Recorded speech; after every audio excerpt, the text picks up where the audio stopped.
All right, guys. So, welcome back to another episode of the Forge Your Life podcast with your host, Richard Fu from richardfu.com and The Ultimate Man. And today, I really do have the absolute pleasure of introducing this guy because I remember when I saw this guy, some of you might know this, but if you don't, I remember the very first personal development seminar I went to. I didn't know what I was getting myself into. It was a 3-day event. I just said no to going to work Christmas party because I wanted to go to this. And when I went in the room and I saw this guy come on the stage, right? It was a small Asian guy, and I'm like, what's this Asian guy doing up on the stage? And then he just dominated the room. He got everyone excited. He got everyone pumped up, ready to go. And I was like, oh my God, man, if that Asian guy can do that, then, that's what I want to do, right? I want to be like that. And that was over 5 years ago, guys. And so when I actually got the chance to meet Nash, right, he just blew my mind up, and he's just such an inspiration. I mean, just how much energy he carries with himself, how much focus he has, and just even his successes just blow me away, and how he can actually bring that across to everyone else. But he is the master at persuading people to actually, buy and actually help people, realize that it's time to take action for their life. And so, guys, it's with my great pleasure to introduce my awesome friend, Nash Idrus. Nash, man, good to have you on, bro. Thank you, Richard Fu. That was a nice introduction. I'm very, very excited to hear what happened for you. There's a saying that says, it takes one person to inspire you to do something, and when it's time, it's time. So I'm so happy to be that person for you in your space. Very good, very good, very good morning here. The sun's out. Everything's good, my friend. It's a great day to do this. Awesome, bro. Awesome, man. And we did spend some time before in Bali, so I got to know Nash a bit more and his wife. It was an absolutely amazing time. But Nash, man, for the people that haven't heard about you before or aren't familiar with your work, could you share a bit about us? I mean, a bit about yourself, and just more about how you help people, bro. Okay, so what I do is I help entrepreneurs and sales professionals who are facing issues with cash and getting money into their business, and basically their sales machine is not working. So I help them through my 3-step system called Persuade for Profit.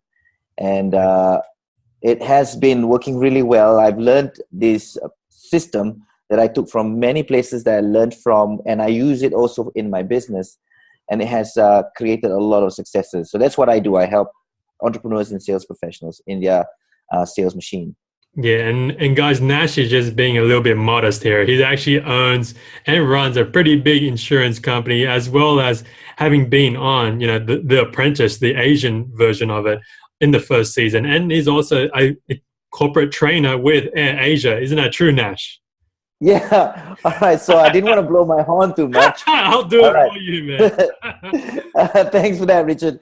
So what I do is my first foray. I'm trained as a chartered accountant from Australia. I was in a Big 4 firm. We call it Big 4. Back then it was Big 6.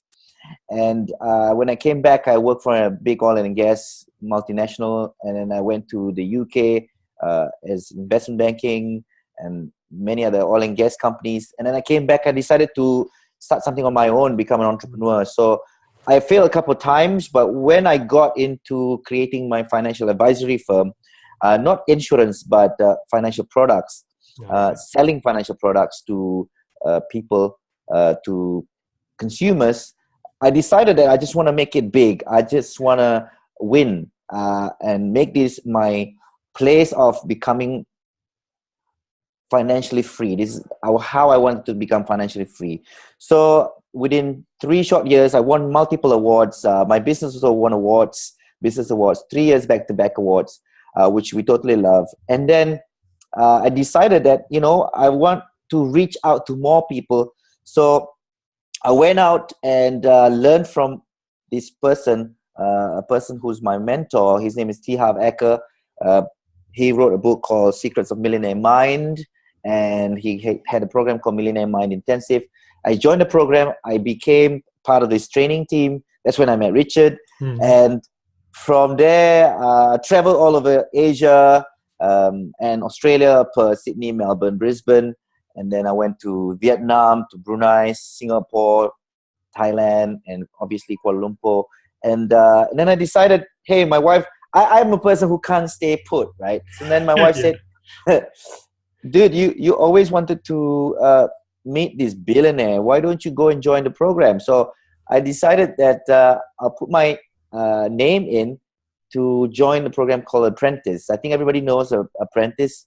In Asia, it is hosted by a billionaire called Tony Fernandez, who runs AirAsia, the cheap airlines. I mean, not cheap airlines, but what do you call that? Budget airways, right?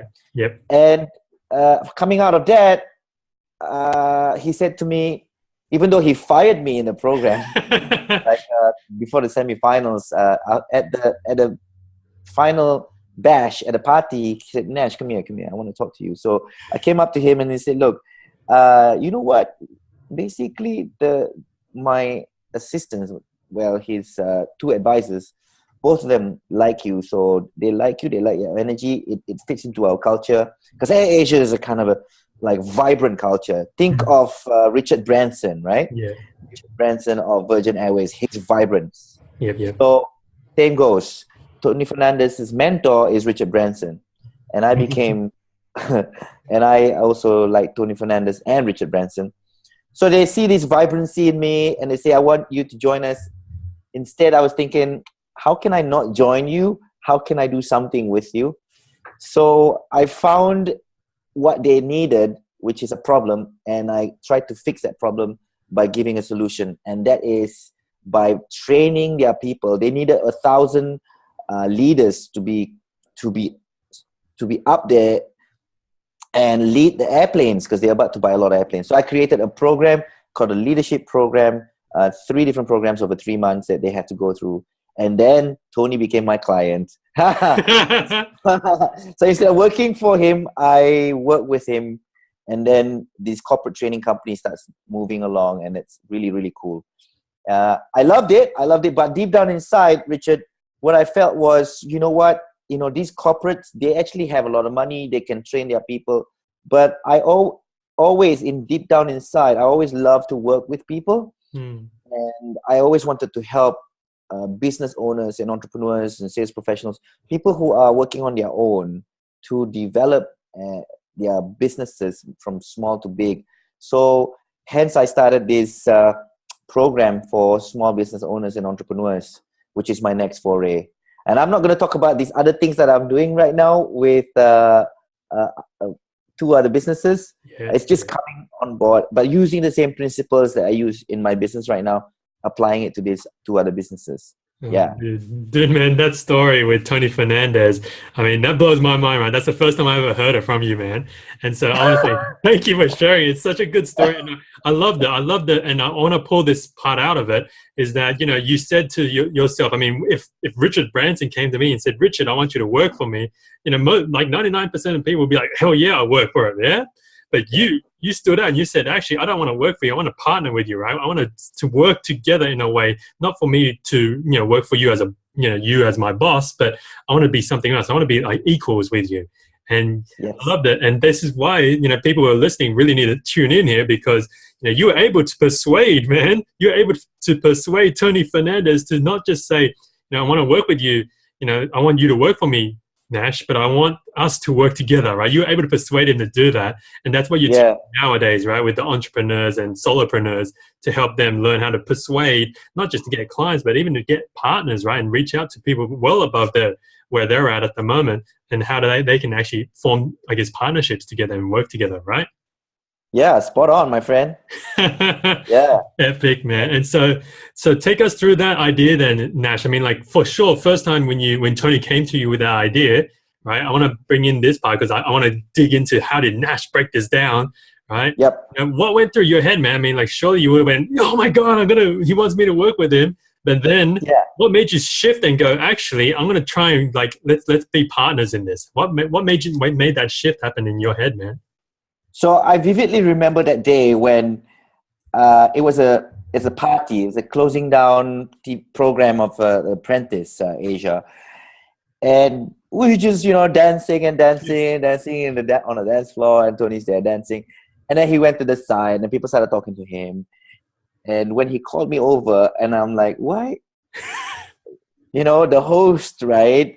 The Mm-hmm. person, Donald Trump, calling Yeah. you to the side. And then when he mentioned that, obviously in my heart, right, I was like, whoa, he's asking me to be part of his team. So yes, I really wanted to do that.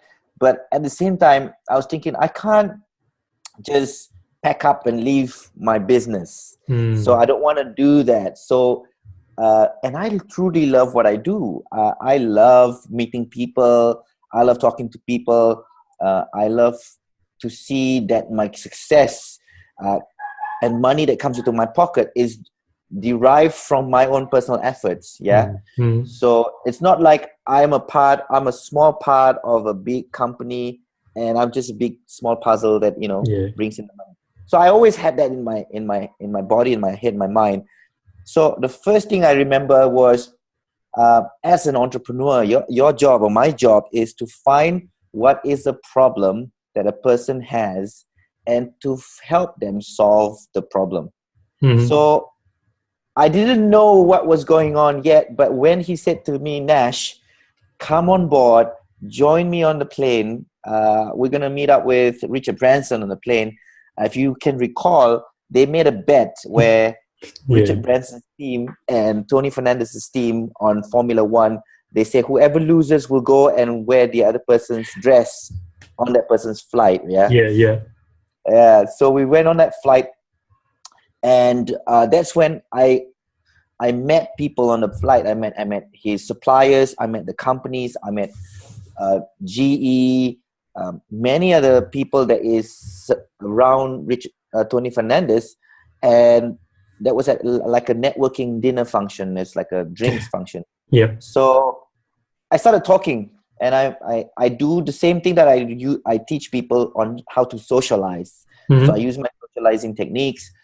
Started getting to know people, and then I came to a point where I met this one lady who is the HR training director, and we started talking. And we started talking on the plane. On the way back, we started going on and on and on. So there's another technique called pre-selling.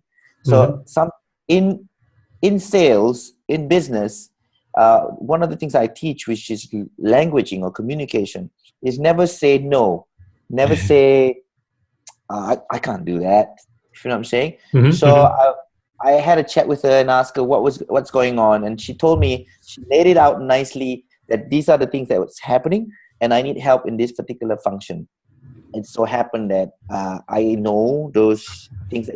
I know of those things that she wanted. Mm-hmm. And all I needed to do is to find ways to help her. So I never say no. I say, I think we can do that. Let's map out a few things that we can do here. So here's the lesson here. So when we map out, you always map out with your prospects. Okay, so this is what we're going to be doing, right? So how about we do this and that? So it becomes a proposal.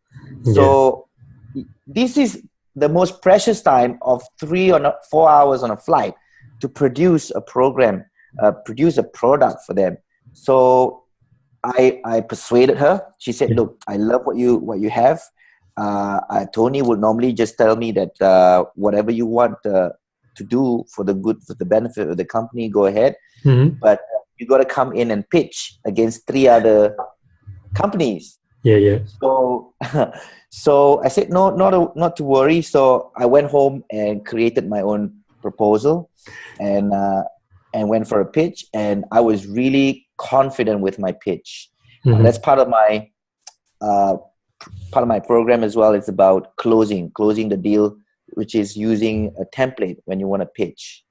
So she loved it, and we just basically she said, I love the fact that one of the things that I write is why me, why you should take our company. And the last piece, there was like 9 reasons why you should pick Explosive Minds Asia, right?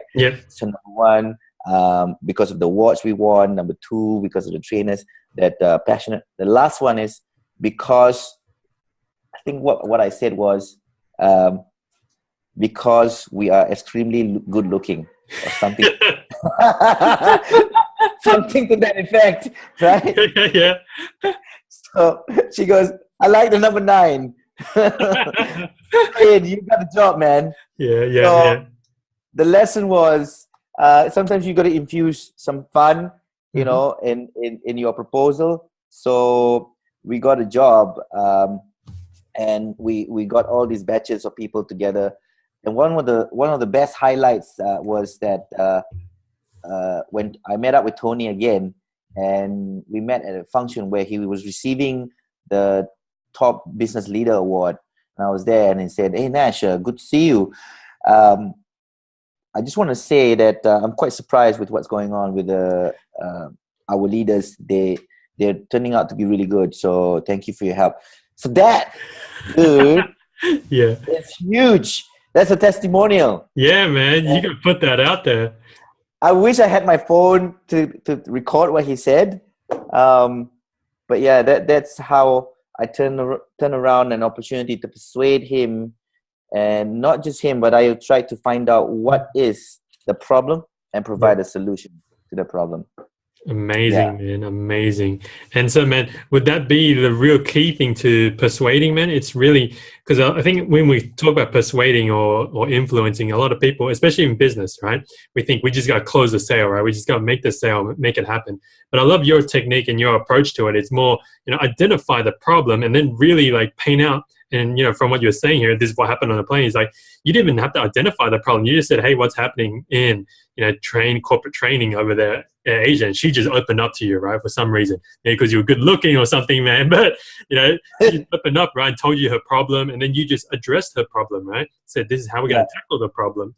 And then from there, you create that proposal. And then at the end, I mean, it's just really, being willing to go in there and ask, right? Because I think a lot of people are scared to ask, right? It's like, so let's work together. How do we do this? How do we go forward, right?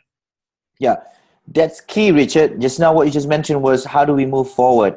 So that's the key to closing. A lot of people, Richard, do not want to feel like they're pushing. But one of the most important keys at closing is you got to insist, because you've done all the legwork, bro. You've done everything. You've done well. You've marketed yourself so nicely. Marketing is not sales, yes. Marketing is just you and showing your brand, your positioning, you're the right guy.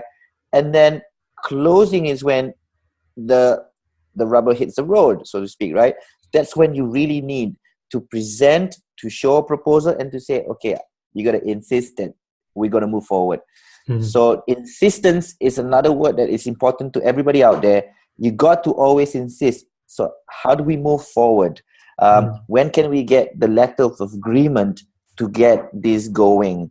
So never leave a meeting open-ended, and always have a piece of paper to show how do we actually, this is our proposal, we're going to leave it with you. If you can sign here and say we want to move forward, we can book a date at least to think about our calendaring, right? Very, very important. You got that point, man. Awesome, man. And thank you for bringing that up, man, because that's really critical.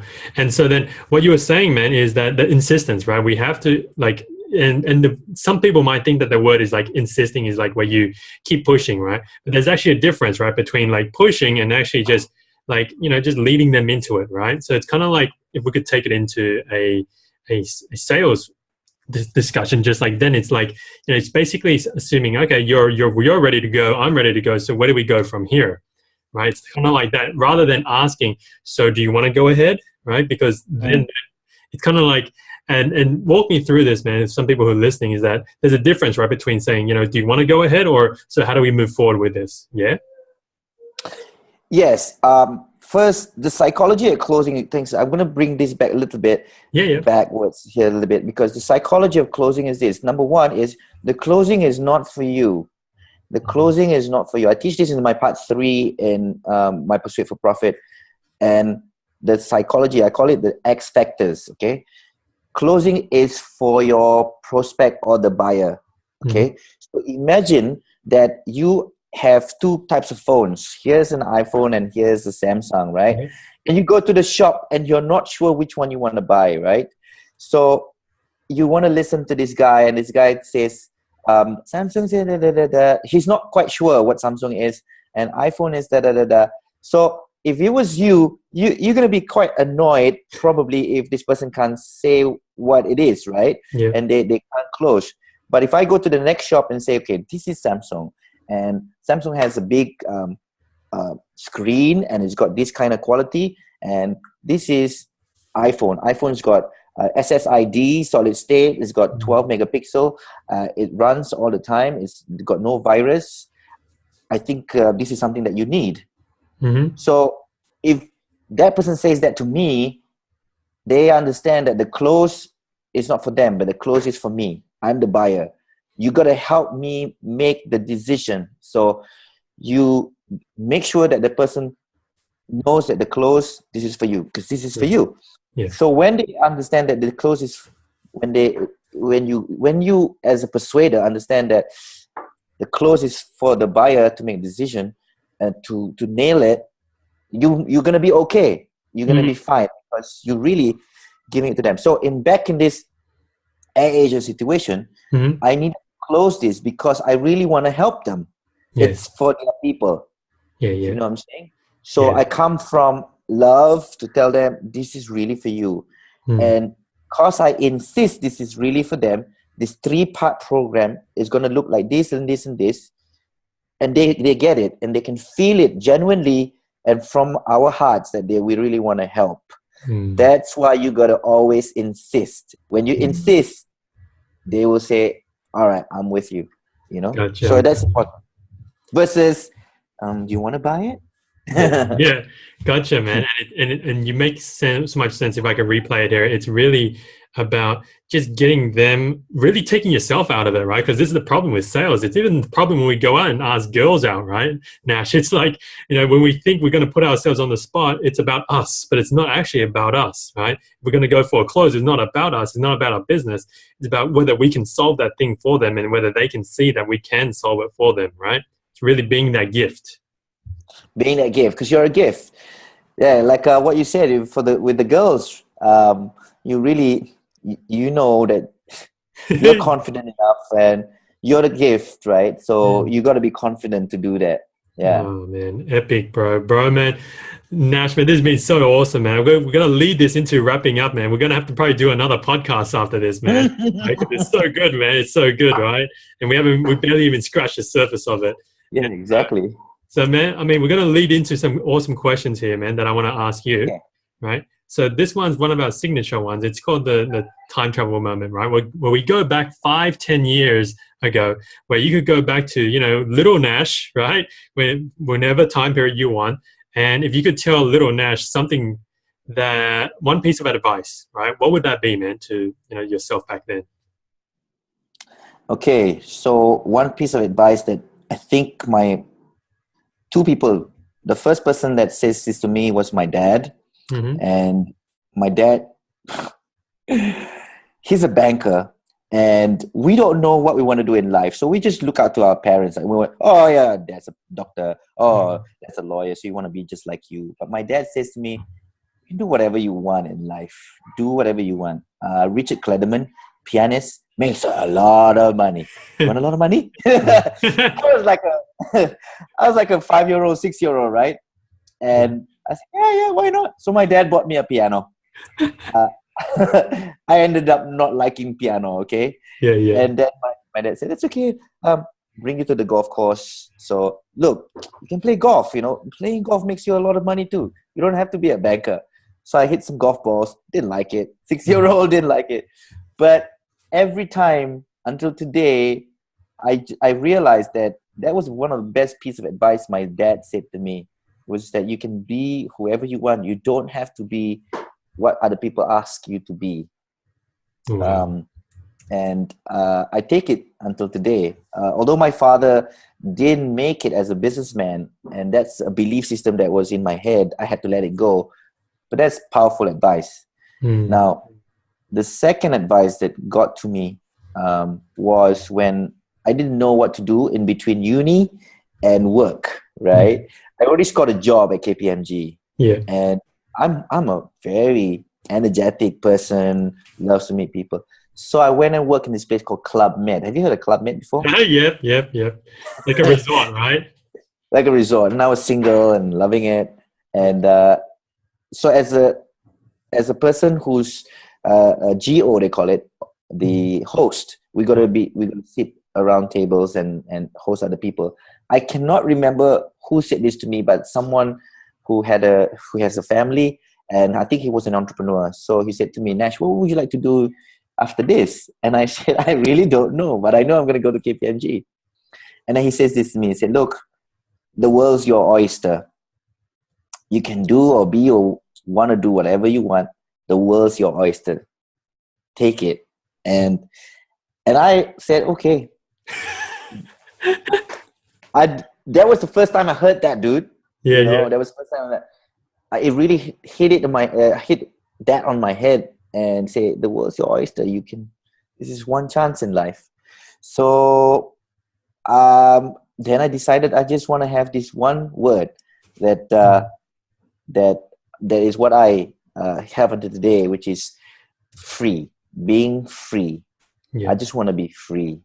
So my dad and this guy solidify the idea of being free and being amazing. As long as you are amazing, awesome things will come to you.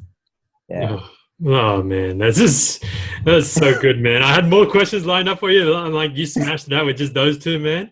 Right? And I think that I just want to leave it on that, man. Because if I ask anything else, I don't know if we can top that because it's so epic, bro.